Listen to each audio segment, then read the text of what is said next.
તો રામ રામ, જય શ્રી કૃષ્ણ, જય માતાજી અને શુભ સંધ્યા. આપ સૌને મારા નમસ્કાર. આશા રાખું છું કે આપ બધા કુશળ હશો, મજામાં હશો.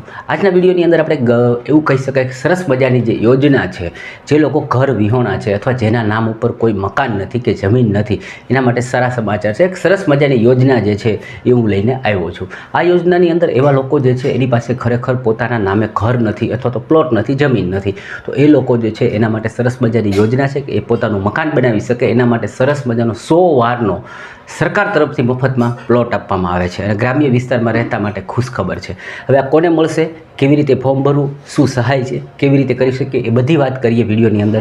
એના પહેલાં એક નાનકડી રિક્વેસ્ટ, આવી ઘણી બધી માહિતીઓ જે છે ને હું આપના માટે લઈને આવું છું ને આપને ફાયદો થાય, ઘરે બેઠા તમને માહિતી મળી રહે, એના માટે તમે લાઇક અને સબસ્ક્રાઈબ કરો, જેથી કરીને તમામ માહિતી જે કે યોજનાઓ હોય, કોઈ નોકરીની ભરતી છે, કોઈ સબસિડીની યોજના છે, ખેતીની યોજના, પશુપાલનની યોજના, ઘણી બધી યોજનાઓ છે તમારા સુધી હું પહોંચાડવામાં સફળ રહું.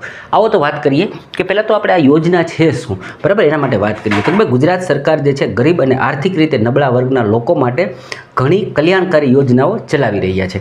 એમાંની જ એક આ મહત્વપૂર્ણ યોજના છે જેનું નામ છે મફત પ્લોટ યોજના ગુજરાત, જેને સામાન્ય રીતે 100 ચોરસ વારનો મફત પ્લોટ યોજના તરીકે ઓળખવામાં આવે છે. આ યોજનાનો હેતુ એ છે કે ગરીબ પરિવારના પોતાનું ઘર બનાવવા માટે મફતમાં જમીનનો ટુકડો મળી રહે, જેથી પોતાનું મકાન બનાવી શકે અને રહેવા માટે એને છત મળી રહે. તો મફત પ્લોટ યોજના શું છે એને થોડુંક વાંચીએ.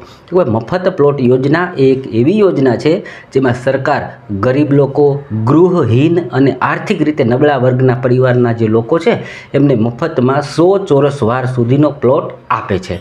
આ યોજના ખાસ કરીને ગ્રામ્ય વિસ્તાર માટે છે, ઓકે, જેથી ગામડામાં ગરીબ લોકો પોતાનું પાકું મકાન બનાવી શકે. જમીન વગરના પરિવારો માટે આ યોજના એક મોટો સહારો સાબિત થઈ શકે છે. હવે વાત કરીએ કે કોણ મેળવી શકે છે આ યોજનાનો લાભ. તો કે ભાઈ આ યોજનાનો લાભ જે છે એ એવા પરિવારોને મળશે જેઓ પાસે પોતાના ઘર અથવા જમીન નથી. અરજદાર ગુજરાત રાજ્યનો રહેવાસી હોવો જોઈએ, બરાબર. અરજદારનું નામ BPL યાદીમાં હોવું જોઈએ અથવા ગ્રામ પંચાયત દ્વારા ગરીબ વર્ગમાં સામેલ હોવો જોઈશે.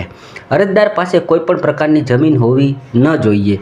આ યોજના ખાસ કરીને સામાજિક અને આર્થિક રીતે નબળા વર્ગના લોકો માટે બનાવવામાં આવી છે. તો આટલી માહિતી જોઈ કે યોજના કોને લાગુ પડશે. હવે જોઈએ કે ભાઈ આ યોજનાનો લાભ લેવા માટે તમારી પાસે જરૂરી ડોક્યુમેન્ટ શું હોવા જોઈએ, કાગળિયા શું હોવા જોઈએ.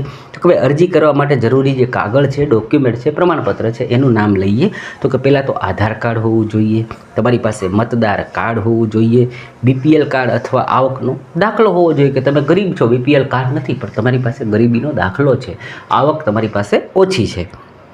ત્યારબાદ રહેઠાણનો પુરાવો, ગ્રામ પંચાયતનું પ્રમાણપત્ર કે ભાઈ આ લોકો અહીંયા રહે છે ને એની પાસે કોઈ જાતની જમીન કે મકાન છે નહીં, ઓકે. પછી અરજી કરવાની જે પ્રક્રિયા છે એ શું છે અને તમારે સાથે પાસપોર્ટ સાઇઝનો ફોટો પણ રાખવો પડે છે. તો કે અરજી કરવાની પ્રક્રિયા કંઈક આ મુજબ છે. મફત પ્લોટ યોજના માટે અરજી કરવા અરજદારે પોતાના ગામની ગ્રામ પંચાયત અથવા તાલુકા કચેરીનો સંપર્ક કરવો પડે છે. અરજી ફોર્મ ભર્યા બાદ જરૂરી દસ્તાવેજો સાથે સબમિટ કરવા પડે છે. અરજીની ચકાસણી બાદ લાયકાત ધરાવતા પરિવારને 100 ચોરસ વાર સુધીનો મફત પ્લોટ જે છે ફાળવી આપવામાં આવે છે. આજકાલ ઘણી જગ્યાએ ઓનલાઈન અરજી કરવાની સુવિધા પણ ઉપલબ્ધ છે, જ્યાં અરજદાર સત્તાવાર પોર્ટલ મારફતે અરજી કરી શકે છે, ઓકે. તો આવી રીતે પણ અરજી પણ સામાન્ય રીતે એનું ફોર્મ એક ડાઉનલોડ કરીને કરવાની પણ એક રીત છે. એટલે આપ જે આ વધારાની માહિતી જે છે એ તમે ગ્રામ પંચાયત પાસેથી અથવા તાલુકા પંચાયત પાસેથી લઈ શકો છો.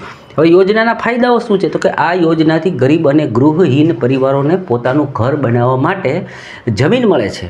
તેઓ પોતાના પરિવાર સાથે સુરક્ષિત રીતે રહી શકે અને સામાજિક રીતે સશક્ત બની શકે.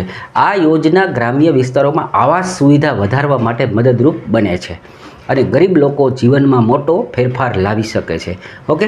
તો હવે એન્ડની અંદર આપણે વાત કરી લઈએ કે શું કહેવા માગે છે આખી યોજના જે છે. તો કે ગરીબ અને જમીન વગરના પરિવારો માટે આશીર્વાદ સમાન આ યોજના છે.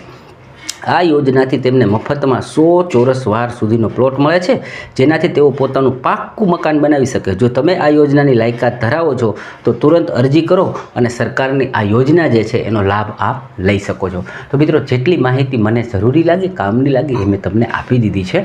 આપને લાગુ પડતું હોય તો આપ અચૂકથી આ યોજનાનો લાભ લેશો, અને જો આપને ન લાગુ પડતું હોય તો તમારી આસપાસ કોઈ એવા વ્યક્તિ છે કે જેની પાસે પ્લોટ નથી, મકાન નથી, બનાવવા માટે હેરાન પરેશાન થઈ રહ્યા છે, તો એને તમે મોકલી અને આ એક પુણ્યનું કામ કરી શકો છો. એને પણ આ વિડીયો મોકલો જેથી એને પણ મકાન બનાવી શકે. તો આવી જ સરસ મજાની યોજનાઓ, બીજી માહિતીઓ લઈને હું આવું ત્યાં સુધી ખુશ રહો, મસ્ત રહો, તંદુરસ્ત રહો.